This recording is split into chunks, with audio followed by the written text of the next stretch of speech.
ये प्रधानमंत्री मुझे न्यायिक चरित्रहीन लगता है। न्याय के प्रति इसका चरित्र बिल्कुल भी नहीं है। आप प्रधानमंत्री जी का चरित्र बता रहे हैं। मैं तो चरित्र नहीं, उसके डीएनए पे भी सवाल खड़ा कर दिया। जब 750 किसानों की बलि चढ़ी तब इसके कान में जू पहुंची। इसलिए इस बीजेपी सरकार को मैं बलि सरकार की भी संज्ञा देना चाहता हूँ। ये बलि सरकार है। इनके विधान में था मनुस्मृति में कि कोई भी बड़ा आयोजन यदि किया जाता था उस समय तो वहाँ शूद्रों की बलि दी जाती थी, चाहे दुर्गा पूजा हो, चाहे वो वहाँ देश के किसी निर्माण का कार्य होना हो। तो बाबा साहब ने कहा था कि जिस समय मेरे लोगों को इस बोर्ड की ताकत का पता लग जाएगा उस समय तुमको ढूंढने के लिए चूहों के बिल तक नहीं मिलेंगे।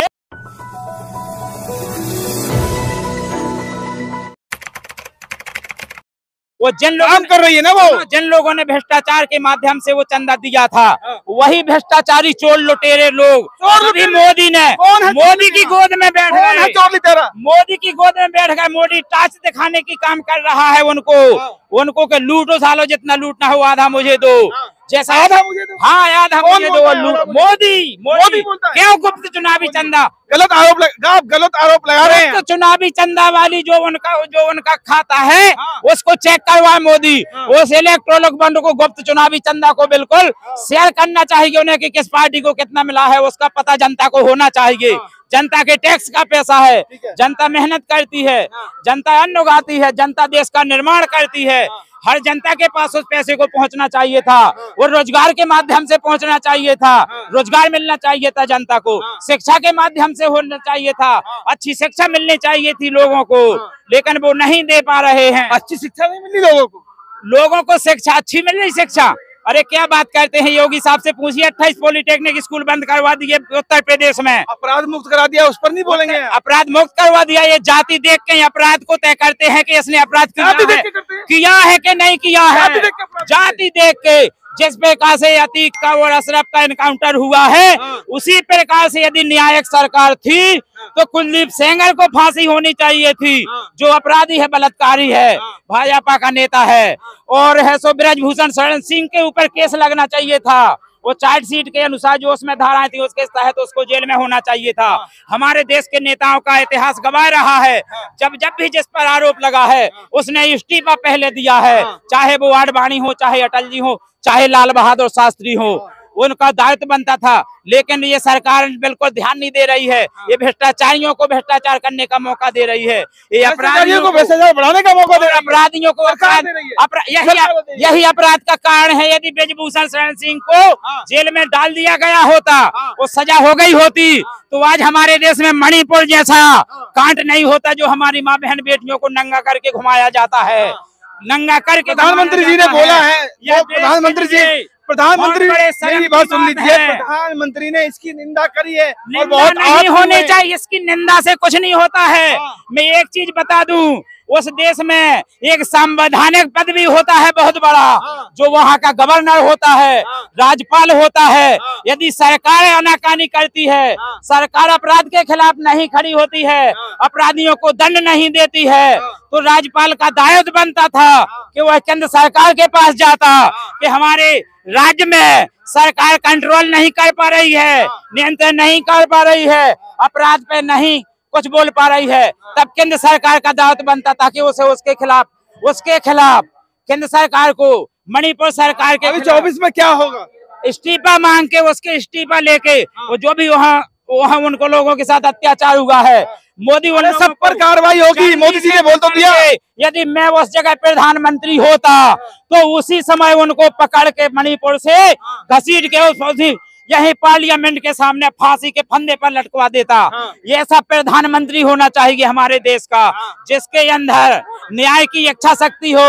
ये प्रधानमंत्री मुझे न्यायिक चरित्रहीन लगता है।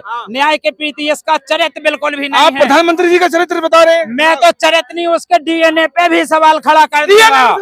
ये मैं बहुत गलत कर रहे हैं। मैं डीएनए पे सवाल करता हूँ, गलत नहीं हो, चैलेंज करता हूँ।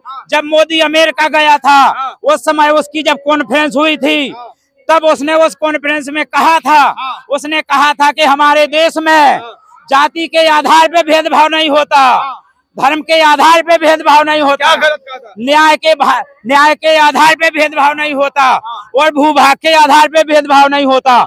तो मुझे उसके डीएनए, उसने कहा था हमारे डीएनए में है ये, तो मुझे उसके डीएनए पे शक होता है, शक हो रहा है कि इसके सजा हो जाएगी आपको, इसके डीएनए में सजा हो जाएगी आपको। डर नहीं, फांसी भी हो जाए तो उसके लिए मैं देश के लिए निकल पड़ा हूँ। अब मैं देश का भ्रमण कर रहा हूँ, तो मुझे शक होता है कि यदि इसके डीएनए में ये चीजें है तो जमीन पे दिखाई क्यों नहीं दे रही हैं, न्याय क्यों नहीं दिखाई दे रहा है, धर्म के आधार पर राजनीति क्यों चल रही है, जाति के आधार पर सजाएं क्यों नियुक्त की जाती हैं, और भूभाग के आधार पे जिस देश में 80 करोड़ बेचारे मजदूर किसानों के पास सारे आरोपियों पर कार्रवाई होती है मोदी सरकार में, सारे आरोपियों पर कार्रवाई होती है मोदी सरकार में? बिल्कुल भी नहीं होती है।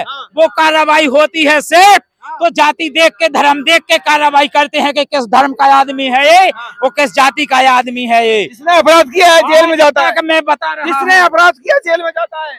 आज तक कांग्रेस के 80% भ्रष्टाचारी नेता जिनका काला धन था वो भाजपा की गोद में बैठ चुके हैं। तो अब तो उन्होंने पहले भ्रष्टाचार किया, मैं मानता हूँ, लेकिन भाजपा में रहकर कोई भ्रष्टाचार नहीं कर रहा। अरे वो कोई वॉशिंग मशीन नहीं है, वो उतना ही भ्रष्टाचार कर रहे हैं। ये मनुवादी सरकार है, ये लोगों को मनु का विधान लाना चाहती है, ये देश को लोगों को गुलाम बनाए रखना चाहती है, एकता बनाना चाहती है, ये देश के लोगों को देश को बनाए रखना चाहती है। यदि एकता बनाए रखना चाहती होती सरकार तो तो जातिगत जनगणना सबके हित के लिए काम करती है मोदी सरकार। अगर हित चाहती होती तो 140 करोड़ लोगों का ही सबकी जातिगत जनगणना करवा के जिस जाति की जितनी संख्या है उसको जाति की संख्या के आधार पे उसको रोजगार का सृजन करवाती, उसको रोजगार का सृजन करवाती, शिक्षा का सबको रोजगार मिलेगा। कहाँ मिलेगा? सबको रोजगार मिलेगा मोदी सरकार। अरे भाई साहब 9 साल हो गए, हमारे एक मित्र थे, उन्होंने योग्यता अगर होगी तो रोजगार जरूर मिलेगा। ये नहीं दे सकते हैं रोजगार, इसलिए मैं तो कहता हूं कि मुझे मोदी के डीएनए पे शक होता है और इसके आप बार-बार मोदी के डीएनए पे शक कर रहे हैं और ये आप आपत्तिजनक बात बोल रहे हैं, इस पर इसकी मैं निंदा करूंगा। निंदा करो, चाहे कुछ भी करो, मुझे चाहे फांसी हो जाए, चाहे मेरा गला कट जाए, मैं देश के प्रति सजग हूँ, वो देश में घूमता भी हूँ। यदि इस समय मोदी ईवीएम से चुनाव लड़ता है तो चैलेंज करता हूं मैं, मोदी गीदड़ बन के रह जाएगा, वो चुनाव नहीं जीत पाएगा। मोदी जी शेर को गीदड़ की बात बोल रहे हैं। बिल्कुल हम शेर को गीदड़ बना देंगे, क्योंकि उसने शेर का काम किया नहीं है। हम विदेशों में डंका बजता है, लोग उनकी सम्मान देख रही है, लोग कितना सम्मान करते हैं उनको। विदेशों की डंका बज रहा है, आप उनकी आलोचना कर रहे हैं। मैं बता रहा हूँ कौन लोग सम्मान करते हैं विदेशों में मोदी का। जो भारत के लोग यहाँ से देश के लोगों को, देश को लूट के वहाँ निवेश कर रहे हैं, वहाँ पैसा खर्च कर रहे हैं अन्य विदेशों में, वहाँ मोदी का यही लोग जो देश के लुटेरे हैं यही सम्मान करते हैं कि कम से कम यदि भारत का प्रधानमंत्री हमारे साथ खड़ा रहेगा तो वहाँ विदेशों की सरकारें हम पे अन्याय और अत्याचार नहीं कर पाएंगी।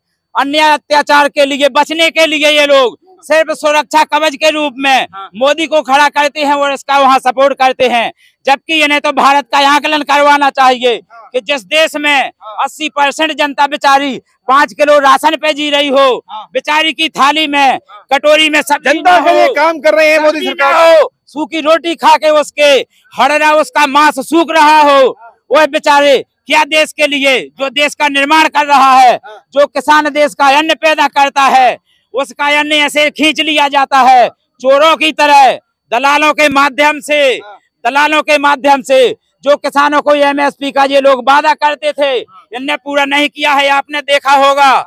इसलिए इस बीजेपी सरकार को मैं बली सरकार की भी संज्ञा देना चाहता हूँ। ये बली सरकार है। तो क्या लग रहा है 2024 में क्या होगा? जब 750 किसानों की बलि चढ़ी तब इसके कान में जू पहुंची। मैंने पहलवानों के यहाँ आके एक मीडिया में स्टेटमेंट दिया था कि यदि पहलवानों को न्याय चाहिए तो मेरे साथ चलो संसद भवन पर 28 तारीख को जाना था वहाँ महिलाओं को। मैं वहीं खड़ा होता हूँ फांसी का फंदा लेके।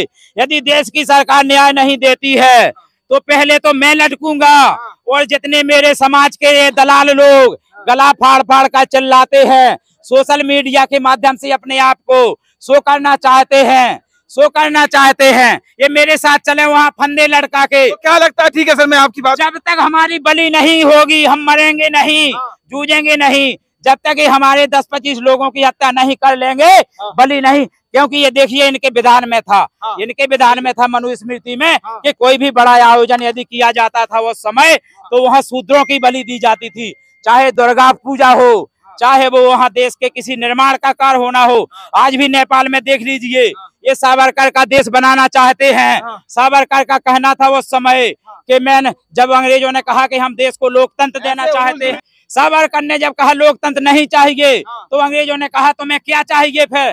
बोले हमारे देश में राजाशाही शासन है, हमारा कोई राजा ही हमारे देश का नेतृत्व करेगा। जो वो समय हिंदू महासभा के माध्यम से ये वो समय लीडर था हिंदू महासभा का सावरकर, तो अंग्रेजों ने कहा था नहीं लोकतंत्र में तो ये नहीं हो सकता है। तब इसने कोड करके कहा था, बोले कौन होगा तुम्हारा लीडर? बोले तुम्हारे राजाशाही शासन का लीडर कौन होगा?